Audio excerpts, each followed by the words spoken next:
Salut tout le monde, j'espère que vous allez bien. En ce qui me concerne, ça va plutôt pas mal. Alors comme d'habitude, on met des petits pouces, on s'abonne, on pose des questions. Les questions, j'y réponds avec plaisir. N'oubliez pas que vous avez une playlist à votre disposition qui vous permet de rechercher les recettes plus rapidement en fonction de ce que vous avez dans votre frigo. Alors aujourd'hui, je vais vous montrer une recette qui n'est pas du tout compliquée à faire, mais qui demande un petit peu de travail.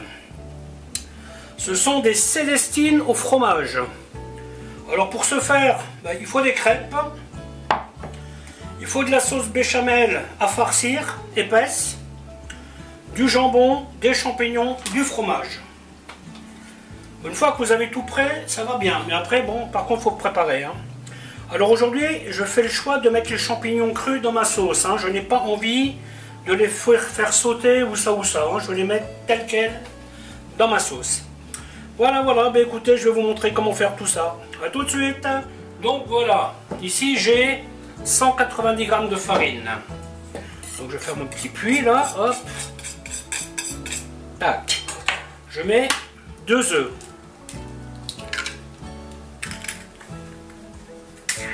Si c'est des tout petits, mettez-en 3. Bon là c'est des beaux œufs, j'en mettrai que 2.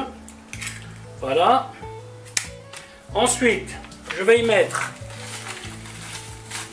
un tout petit peu de sucre, un tout petit peu de sel. Voilà. Et ensuite, je vais y mettre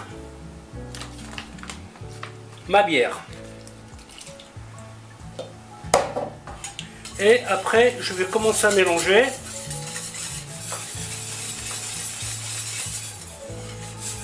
Et là, ça va me donner un truc épais. Donc ce que je vais faire là, je vais bien le battre pour enlever tous les grumeaux.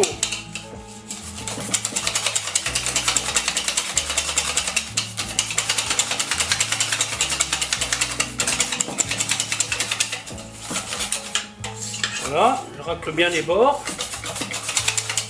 Bon, après, il y en a qui mettent un coup de mixeur, il y en a qui passent à l'étamine, enfin à la passette. Vous voyez, quand vous faites comme ça, ce n'est pas une nécessité. Bien la battre. Et une fois que vous avez fait ça, vous rajoutez votre lait, 200 g, 175 g de bière, 200 g de lait. Et à ça, je vais rajouter 40 g de beurre fondu.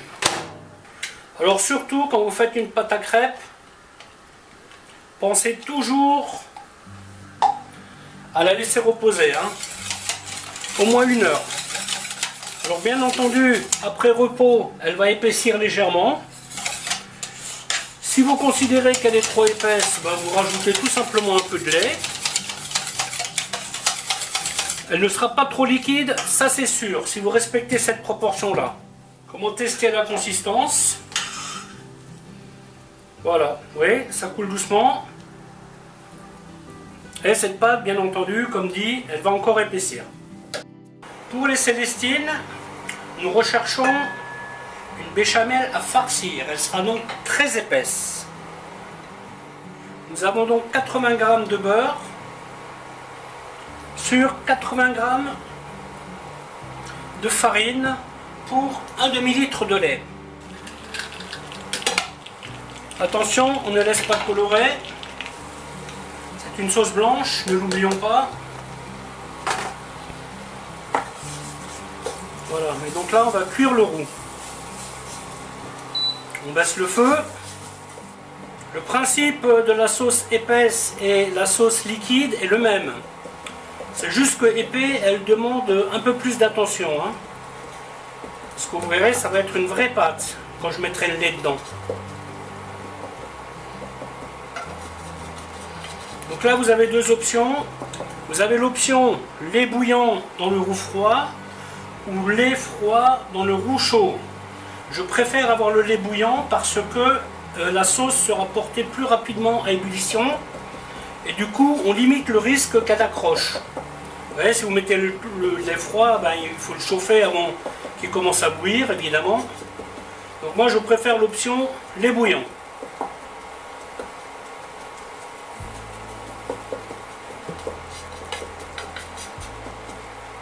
Voilà, on fait cuire un peu le roux. Quand vous voyez les petites fleurs apparaître sur le côté, ça veut dire que votre roux est bon.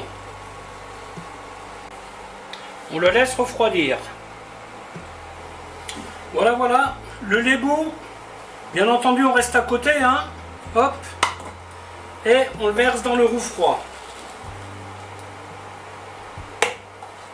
Voilà.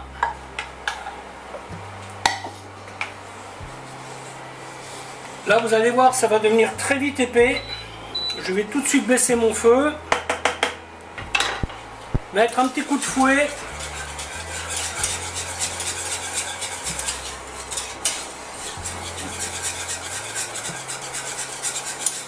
Voilà, et là, vous voyez, le mélange, il commence à épaissir. Je baisse encore mon feu. Spatule à fond plat. Et je gratte le fond. Surtout que rien ne reste accroché. Et ça, je vais mettre sur un feu tout bas, tout bas. Celui-ci est un peu trop fort pour faire ça. Hein. Donc je vais mettre ça sur ma gazinière à l'arrière. Et là, vous voyez, on a déjà une belle consistance. Hein. Et là, ensuite, vous pouvez rajouter ce que vous voulez. Vous voyez, si je mets par exemple du fromage, ben, ça fera une sauce mornay. Feuilletée au fromage, c'est avec ça que ça se fait. Et c'est donc ce que je vais utiliser pour faire mes célestines. Vous voyez, et là, quand vous voyez cette épaisseur, là, il vaut mieux faire très attention, hein, parce que ça va épaissir très très vite, très très vite.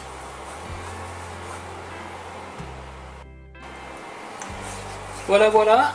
Cette sauce a cuit maintenant 5 minutes. Vous voyez la texture. Par contre, celle-ci, on va devoir la laisser refroidir pour farcir les feuilletés ou les crêpes ou peu importe ce que vous faites avec. Hein. Voilà, voilà. Cette pâte, elle repose donc depuis 1 heure.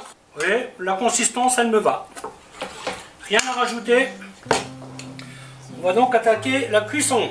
Donc là, j'ai préparé un petit peu d'huile, un vieux pinceau. Bon, cette poêle, par contre, moi, elle ne me convient pas du tout. Elle est toute neuve. J'ai jamais vu une poêle qui accroche comme ça. La première crêpe, normalement, est toujours ratée. On va voir si la tradition est respectée. Oh, étonnant, étonnant. Serait-ce la bonne cette fois-ci? Allez hop, on tente.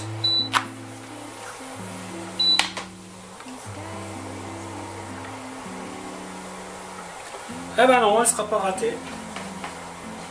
Bon, je ne vous ai pas montré la culbute parce que la caméra elle est assez proche. Ça m'embêterait de devoir acheter une nouvelle caméra.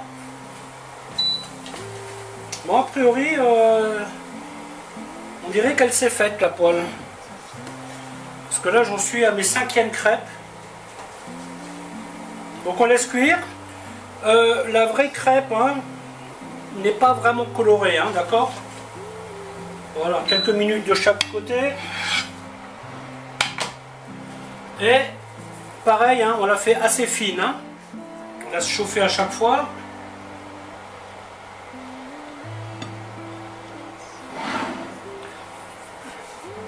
Bon, il y a des gens qui mettent de l'huile dans la pâte. Moi, j'aime pas trop. Hein.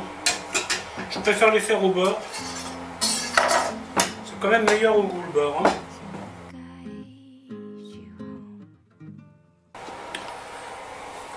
J'arriverai à la dernière crêpe, j'essaierai d'en faire une sans rajouter de matière grasse. Normalement, on peut le faire.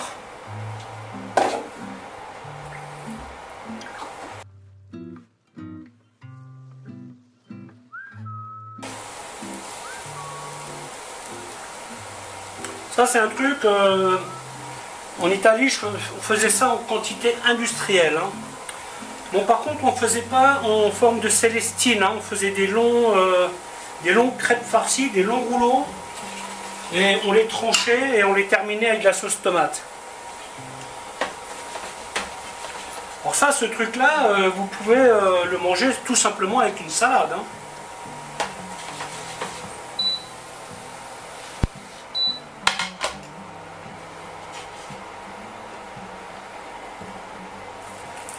Bien entendu, ces poêles-là, il ne faut jamais les gratter. Hein.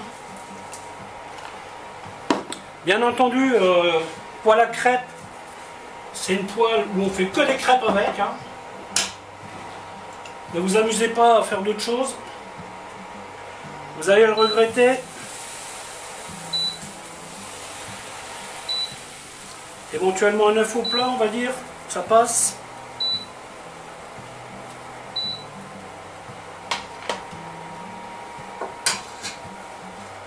Bon, je suis content finalement. Ça me stressait un peu l'idée de prendre cette poêle qui colle, mais en fait aujourd'hui elle a décidé de plus coller. Bon. Peut-être parce qu'elle a la caméra. Elle s'est dit je vais avoir pitié.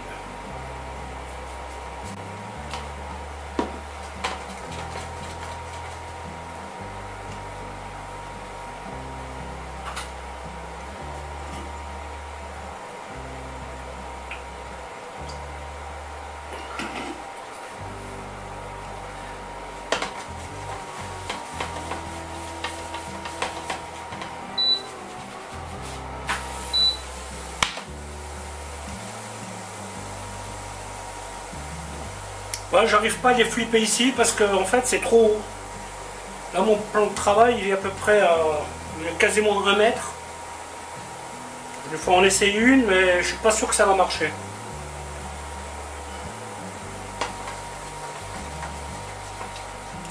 Normalement quand elle se décolle de la poêle, elle est bonne à retourner. Hein.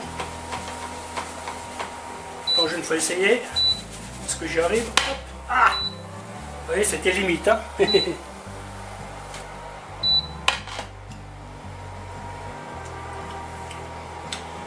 Il fut un temps lointain où je faisais ce plat dans un restaurant et c'était un plat du jour. 7 litres de pâte à crêpes. Je ne sais pas si ça vous parle. Après, je faisais avec des poêles beaucoup plus petites. Hein, parce qu'on en mettait 2-3 par personne. Donc j'avais 5-6 poêles devant moi. Hein. Et pas le temps de se retourner, je vous le dis. C'est pas un truc compliqué, mais c'est un plat qui se mérite. Hein. Vous voyez, cette poêle, après, une fois qu'elle sera froide, je prendrai tout simplement du papier et je la frotterai avec. C'est tout. La dernière, je vais faire un test. Je ne rajoute pas d'huile. Normalement, ça devrait le faire, mais peut-être pas. Ah, le meilleur moyen de savoir est d'essayer. Sur la chaîne, vous avez une recette de crêpes qui est magnifique. Hein. Elle est un peu compliquée à faire, mais c'est une crêpe caramélisée aux poires. Je vous conseille d'aller la chercher dans la rubrique dessert. Et si un jour vous vous sentez courageux, ben, testez cette recette. C'est une recette, vraiment, elle est top. C'est marrant, je crois que c'est une des premières... enfin, elle date la vidéo. Hein. Alors, je me rappelle que la vidéo n'est pas d'une super qualité. Bon. Maintenant, l'heure de vérité.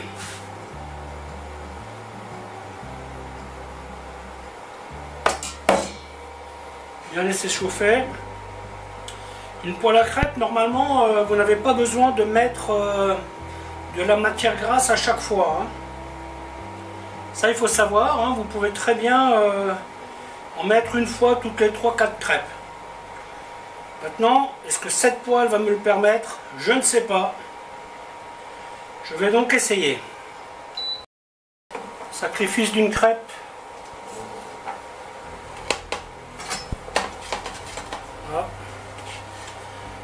Je crois que j'étais un petit peu trop optimiste. Hein.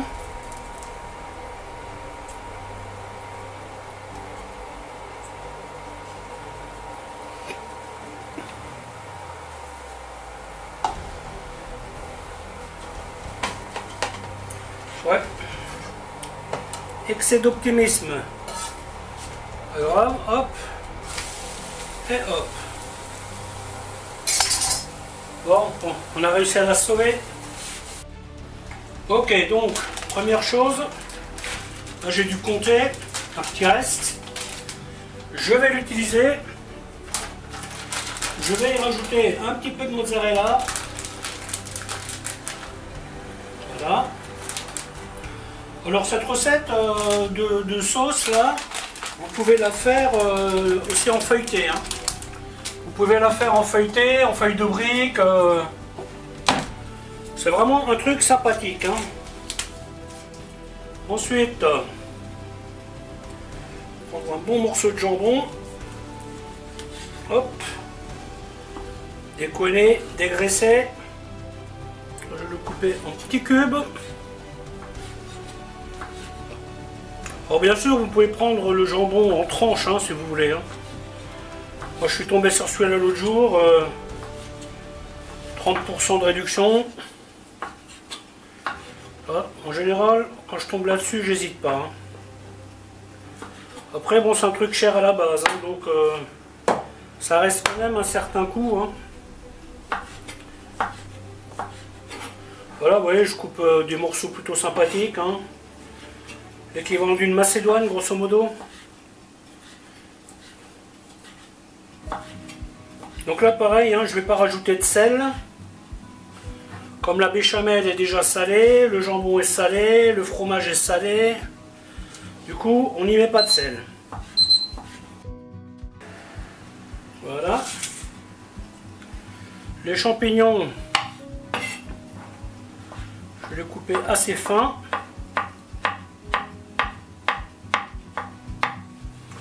Pareil, ça c'est un truc que vous pouvez faire à votre façon. Hein. Si vous avez envie de rajouter, ou faire un truc aux olives, avec de la tomate séchée, ça c'est le genre de recette, il n'y a pas de limite. Hein. La seule limite c'est votre imagination et vos goûts. Hein.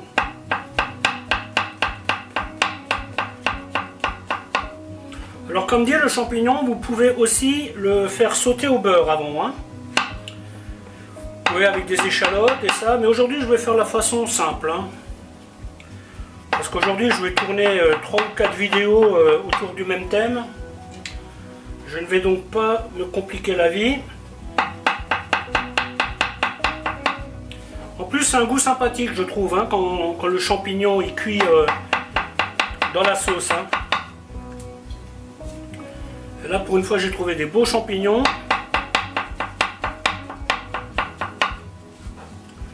Voilà, hop. Ensuite, avec le gant qui va bien. Alors avec cette sauce là, c'est pas la peine de prendre un fouet. Hein, parce que c'est une sauce qui est conçue pour farcir. Hein, donc elle est très épaisse. Hein. Là, vous avez 80 g de farine, 80 g de beurre pour un demi-litre de lait. Hein. Donc vous voyez, c'est une sauce quand même qui est très compacte. Après c'est vraiment sympa, hein. Vous pouvez faire des petites tartelettes, vous savez en apéro. Vous faites des rondelles de pâte feuilletée, vous mettez un point de ça au milieu. Ah, c'est vraiment une sauce que vous pouvez vraiment utiliser facilement. Vous pouvez y rajouter du persil, vous pouvez... Mais moi aujourd'hui je vais faire la façon la plus classique qui soit. Souvent les gens ils achètent ça en surgelé, vous voyez. Dans les rayons surgelés, dans les plats tout prêts, vous avez souvent ça. Hein. Même en collectivité, hein, quand vous faites 300-400 gamins, vous pensez bien qu'on n'a pas le temps de faire des crêpes maison. Hein. Si on a de la chance, on peut en acheter des toutes prêtes et les farcir nous-mêmes. Mais très souvent, la solution c'est utiliser les crêpes qui sortent du commerce. Hein. Je ne vais pas vous mentir, elles sont pas bonnes. Voilà, mon mélange est donc fait. Donc là j'ai préparé une plaque avec du sulfure. Prenez votre crêpe.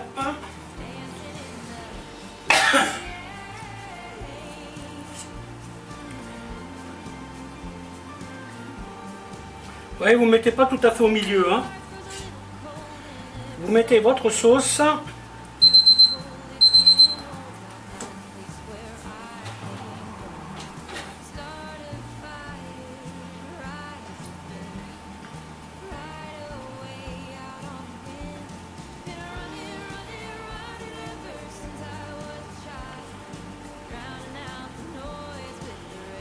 Et vous roulez.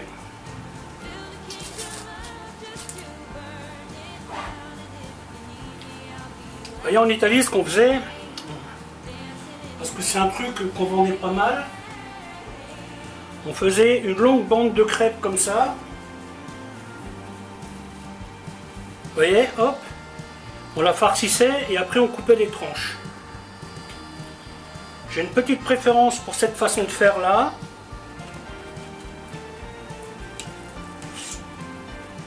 Mais bon, ça c'est des choses... à la maison c'est plus facile qu'au travail, je vous avouerai. Hein. Toujours pareil, hein, si vous avez une équipe en cuisine qui tient la route, oui. Mais si vous êtes tout seul, même pas en rêve vous faites ça. Hein.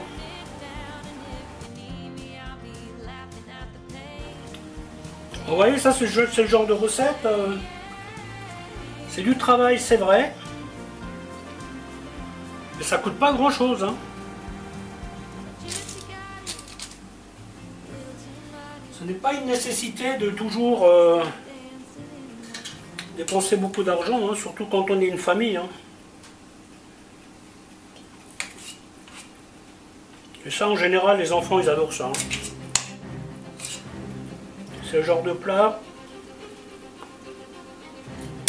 Vraiment, vous ne prenez pas de risque. Hein. Bon, un peu de fromage risque quand même de couler. Hein.